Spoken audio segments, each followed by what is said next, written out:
like universe. Oh my God, Tomcat, Clargo, we're the way of the future. Geek Damn love. straight. We do support geek love, and okay, let's talk about geek love, as it were. I would say Neil is one of the handsomer guys who still rocks like, serious geek chic. Like, I mean, there's nothing not geeky about his look, but he's handsome. Are geeks like? I agree. He's a good-looking dude. Are you listening, Neil? No, but of course he's listening. I sent him this link before we even recorded it. Not that that makes sense, but he's on top of it. Robot Cowboy used that time machine action. Time machine activated. Master sex. So the question I have though is, you see like models nowadays wearing shirts like I only date geeks, I only date nerds. Like, is that viable? Does that really happen, or is that like the worst kind of insulting irony? It's just like they don't want to carry pepper spray. So, I know the nerds won't talk to me. I'll put this up there. Well, I do carry pepper spray, and I'd rather date a geek.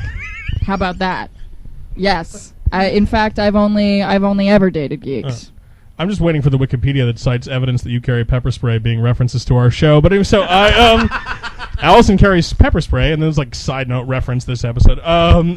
Don't test me with it. You've only ever dated geeks. Yeah. There's a different dynamic when you're like everyone who dates a geek has to realize that they also love something else, like whatever their intangible geeky thing is. It's like, yeah, I want to be with you for the rest of my life, but I would also really like to go to the Star Trek convention. I know it's on your birthday. Like, how does that work out? You know what I mean? Not like Omega level geek.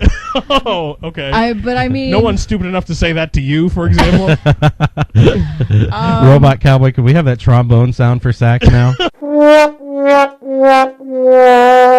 Oh. I knew I could count on you, Robot Cowboy. You're my next geek. I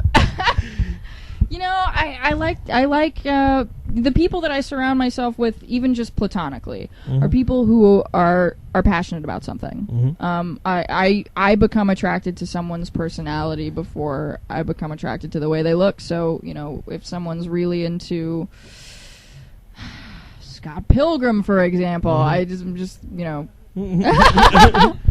Oh, and now speaking of Scott Pilgrim and of handsome gentlemen, we should probably introduce. We have a guest with us in the show. Would internet personality work for you? Yeah, that's fine. Our internet personality, Sam Proof. Internet Viking, I think. Internet Viking. Even better. Sam Proof. And Sam Proof's show is also here. So we're essentially guesting in Sam and his followers. Yeah. How many do we have with us right now? I brought 520 people with me to video bomb your podcast. You are never going to fit in this room. Wait a minute, 2 shows at once? Okay, my rate is higher when we're double recording, okay? Yeah. Allison Scagliotti, capable of doing several shows and a crossover. We promised to pay you double what we paid you for the first show. It's all good. That means 2 cheeseburgers then instead of 1, right? Perfect. Well, I'll get the pickles on that. So. Damn straight. Oh, right, yeah. Good. You're huge. Your 500 people can't chip in.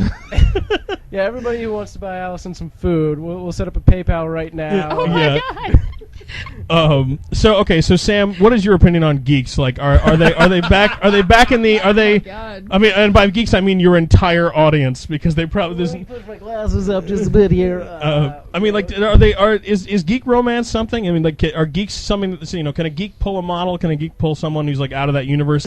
There's been a major sort of episteme shift, if I can get Foucault on you guys. Like, I'm avoiding that joke. Go ahead. Yeah, I am too. But post-production is a completely different story. Robot Cowboy, if you'd like to make the Foucault joke that we were all planning on, we'll take that now. It's too obvious, sex. Anyway, thank you. Go ahead.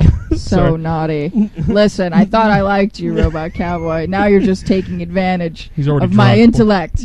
I mean, we didn't have Twitter 10 years ago. We didn't have the ability to start campaigns to get actors we like into movies that we want to see them in. There were writing campaigns that...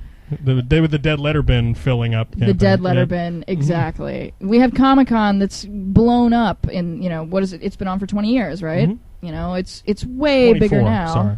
It's more 20. Is that right? Oh, sorry, 40 years. Yeah, I was going to say. No. Robot Cowboy? 40 years? Yeah, this was just the 40th. 2010 was the 40th year for Comic-Con.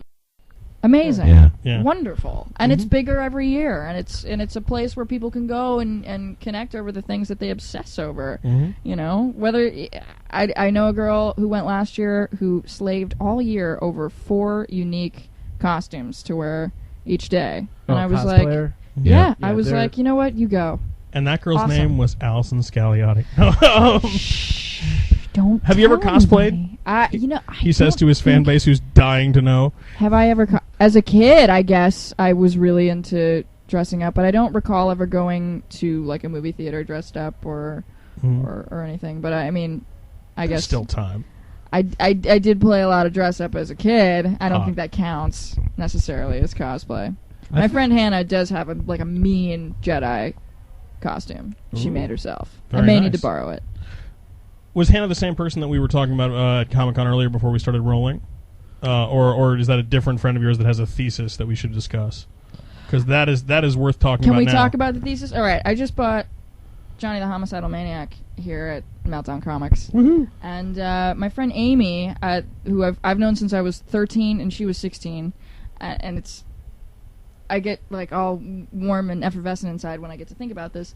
Amy was presenting her thesis at Comic-Con this year about the benefits of the catharsis of cartoon violence, using Johnny the Homicidal Maniac as her main reference. And it was really cool, and I have to say that I fully support her presentation. I mean, I've never been a gamer.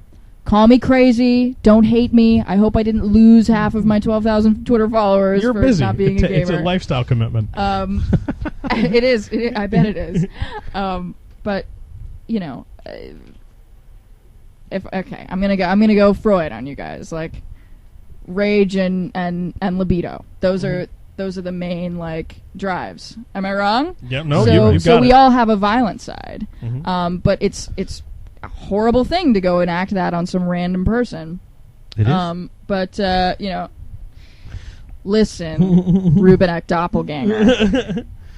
You calm yourself. I thought right. Sachs was the one with the probation officer. You got to watch the quiet ones. That's right. But yeah, I mean, and pursuing a movie like Hack Slash that is so, you know, campy and violent, you know, you have to look at the justification for it. Is it senseless? No. It's like Dexter in that it's sort of morally justified. Okay, well, I mean, I agree with you there, and I think there's something to be said. I mean, I've always disagreed with the whole, like, you know, violent video games cause violence mentality.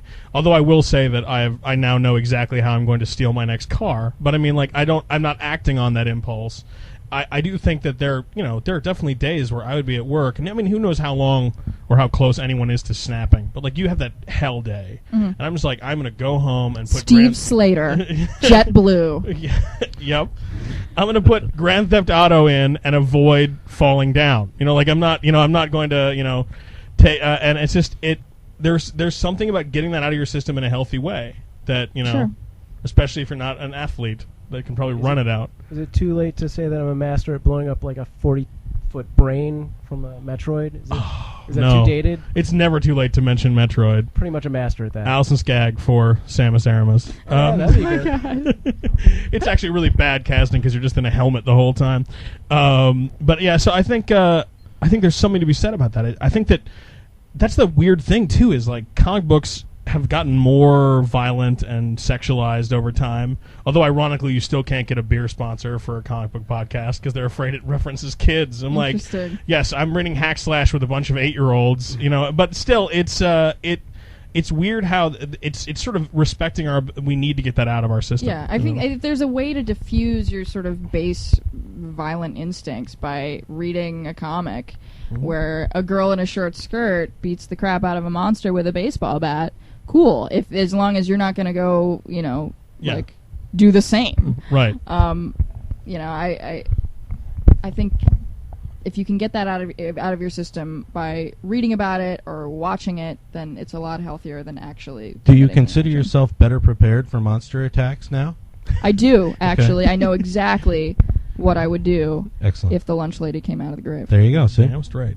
Now, where did I put my Glock 9? Damn. You got to make sure you carry that on you at all times. Pepper spray is not enough. Yeah, well, at least this particular filming location is very zombie-proof. You can always destroy the stairs. Fantastic. Mm-hmm. So always do you guys have the underground bunker and you got to go the up. Chainsaw? Zombies can fall down. They cannot climb up. That's the way to do it. So what is next for you? I mean, beyond Allison's Gag for Cassie, which I'm hope to God is next for you, or or all this time spent in a comic book store typing on a computer will have been for nothing. I feel like I'll have to write you a check, whether it happens or not.